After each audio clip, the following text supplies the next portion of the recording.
14 million so'mga bitgan telefonimiz arziydimi, arzimaydimi akalar? Kommentariyada yozib ketinglar. Xonadonimizning dizayniga telefonlarimiz to'g'ri kelganmi, kelmaganmi, buni ham sizlardan kutib qolamiz akalar.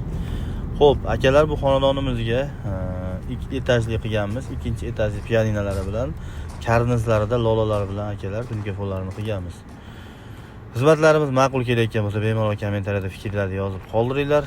Agar sizlarga ham telefon xizmatlari kerak bo'lsa, bemalol aloqaga chiqsanglar, xudo xolasa keyingi telefon qiladigan xonadonimiz aynan sizning xonadoningiz bo'lishi mumkin.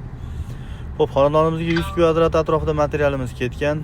140 ming so'mdan 14 million so'mga mana shunaqa chiroyli ko'rinishli telefonlarni bitkizib berganmiz akalar.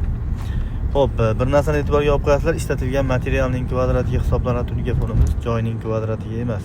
Buni aytishimizning sababi bukilishi, qayrilishi, ustma-ust qatirishning hisobiga joyingizning kvadratdan tunikamiz ko'proq ketadi. Sizlar ketgan tunikamizning kvadratiga pul berasizlar akalar. Agar ishlarimiz ma'qul kelgan bo'lsa, bu videoni uyga telefon qildirmoqchi bo'lib yurgan yaqinlaringizga jo'natib qo'yasizlar akalar. Hammalaringiz videoni oxirigacha ko'rganingiz uchun rahmat deb qolamiz. Salomat bo'linglar akalar.